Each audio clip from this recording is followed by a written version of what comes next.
Start recording. Stop recording button. Well, hello there, this is Alex, and this is of course the Doctor Who Target World YouTube channel, where I'm going to do a short review on episode 1 and episode 2 of Summer of Rockets. Now, this is the new Stephen Poliakoff drama. It's based in the late 1950s to early 1960s, and it's a bit interesting because it's a slight biographical pick of his actual life, because his father was involved with, this sort of stuff, and because of being half Russian, people were a bit suspect about all Russians back then, which was a bit racist and a bit politically correct now. But we see this guy who's an inventor of hearing aids and is involved with Churchill, providing his hearing aid for Churchill. And then he see that, because this is what Stephen Poliakoff's actual father came up, is what we would call the bleeper these days, what has another name. And he has to show how to get orders. So we have this thing in episode 1 where people at London Hospital rush away and we're bleeper, and then they're found and they come back and it works. Around this, we meet the family of the characters played by Keeley Hall, which is this beautiful, lush family in the country, and they're very rich and they're stately. Her husband's a politician.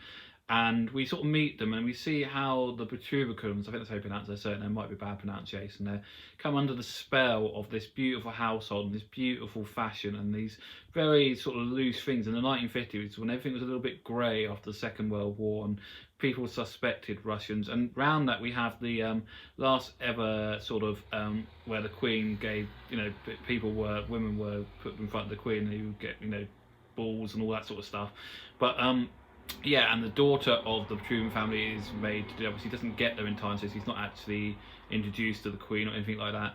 And we see in episode 2, which I'll come on now, because we have this relationship in episode 1 with her brother Sasha and the Keeley Hall's character, who we find out in episode 2 is suffering from the grief of losing her son. So she puts all that affection into Sasha and being with him. And there's some beautiful scenes between Keeley Hall and the young actor playing Sasha, so I highly recommend that.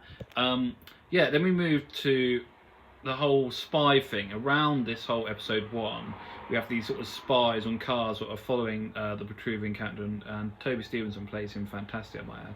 So episode 2 starts with the unravelling of that. We find out what the spies want to spy on Keeley Hall's character's family, and then we find out why Keeley Hall is such a mess when she's round children because of her son going missing and she's trying to still find him. And we have all the spy stuff, and it gets better and better each week. Yes, it is quite a dry watch. Episode 1 did feel a bit long up to modern drama, but if you keep with it, it's well worth a watch, which is what normally happens with Stephen Poliakoff dramas. They are slow burners, but they're worth the indulgence. And for the first time, you can binge watch the whole of Summer Rockets if you don't need audio description. Episode 1 and 2 have audio description now on the iPlayer, but the rest doesn't. But the whole box set's there, plus anything Stephen Poliakoff's ever done, and there's some beautiful things. There's one thing with Lindsay Duncan and Timothy Spall. Timothy Spall's also in there, so he likes to use Timothy Spall, called Shooting the Past. I highly recommend that. Yeah, so it's very good. It's Stephen Poliakoff at his best. There's a great Craig Arnold score again, I think, because Craig Arnold, I think, is normally involved with his music. But just double check that and let me know on the Twitter account, which is Who Target. That's capital W, capital T. And yeah, enjoy and let me know your feelings on all these videos. Please hit the bell and subscribe.